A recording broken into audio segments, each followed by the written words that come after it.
I'm going to ask my panel, because they have just been so brilliant, one last final question. And this is funny because we have Simone at the end. But this is the question that I want to know. If you could look back and tell yourself something 20 years ago, so that would make you...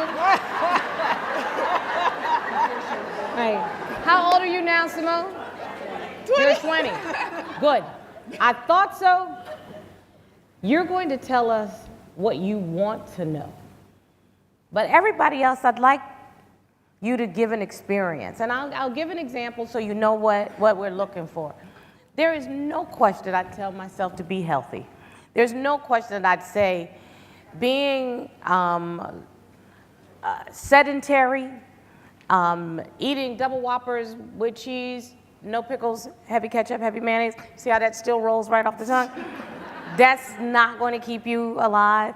I would tell myself, get your behind to the gym and make your health your priority, because that's the only thing that you're going to have at the end of the day. I would tell myself that. And I think changes would have occurred in my life. What would you tell yourself? And Simone, we'll let you end it as you think what you want to know. Michelle, what about you? I believe I would tell myself that, you know, you are enough. I spent so many times when I was younger thinking, well, why aren't am I as smart as this person, or as pretty as this person, or have as much as this person has? And I found that I would just look out and wonder, you know, am I enough? And I would tell myself the answer is yes. Just be you. Go on this journey and know that you are enough. Fantastic. Linda? Well, in addition to that, to say believe in yourself, I would have gone back to my younger self and said, really appreciate what is happening around you. I was so goal-oriented as a kid. Again, go to school, do engineering, do epidemiology, do this, do this, do this. And I didn't really fully appreciate my life as it was happening. So I would absolutely go back and fully take it all in and savor it and love every bit of what I was experiencing, the good and the bad, so that I could really appreciate it at this point. So beautiful. Claudia? I probably would tell myself, well, there's a lot of things, but that it's okay. I'm going to sound like you almost, Nikki. It's okay to be a bitch. That, you know, that sometimes, you know, you just have to go there, and that, you know, there's a lot of times for women, you know, that we feel, and certainly 20 years ago, I felt that, you know, as a woman, that you really couldn't be aggressive and you really couldn't tell people what you think, but you can and you should, because we have a voice, and don't let anyone take your voice away from you. It's there to be used. And sometimes, you know, I often say, you know, Michelle Obama says, you know, when they go low, we go high. Sometimes when they go low, you need to go lower. And so that they can understand that, so that they can understand that you mean business. And particularly in a workplace, you know, I mean, often I'm sure a lot of us have been in situations where you're the only African-American woman there. And I'll give you one story just quickly. I was in a room with a bunch of white men, and the visiting guy, as he was talking, looked at me and said, "Are you taking notes?" And I looked at him like, you gotta be kidding me.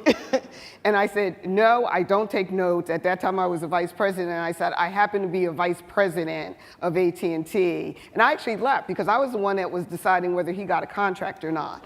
And needless to say, he did not get a contract, but I felt empowered enough to walk out of the room like, let me tell you who I am, and then I'm gonna leave, and then you get to sit here and wonder whether or not you get a contract. So what I will say to you is use your voice. If you gotta be tough, be tough.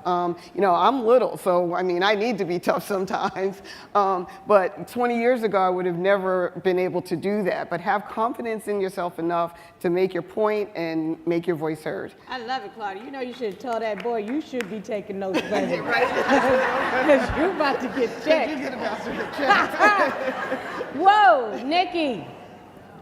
10 years, 20 years, I'm sorry. No, about 20 years ago, I was just in my 50s. I would just hope that the people I thought I was loving that I did, and that didn't hurt anybody. I'm an artist, and so artists sometimes do.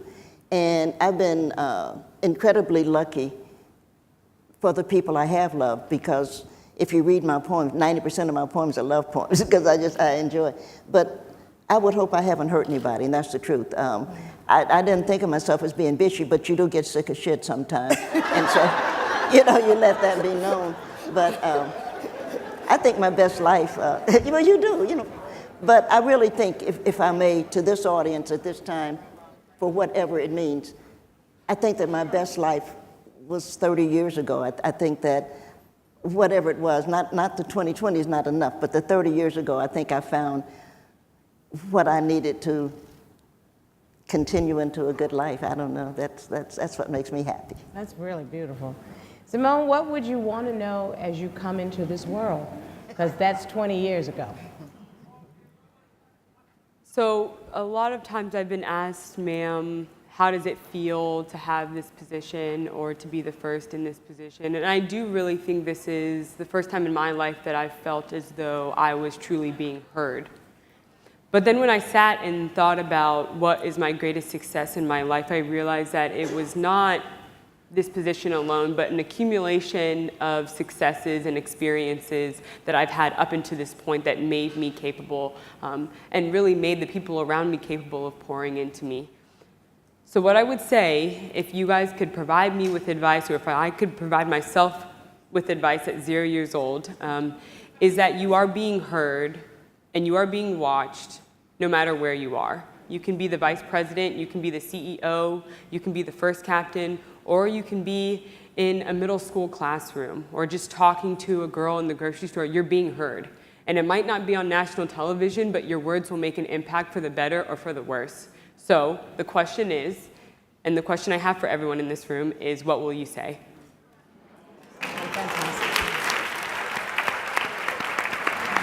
I have enjoyed my time with these ladies so tremendously. 20 years from now, Simone, you're going to be 40 and eligible to run for the presidency of the United States. Just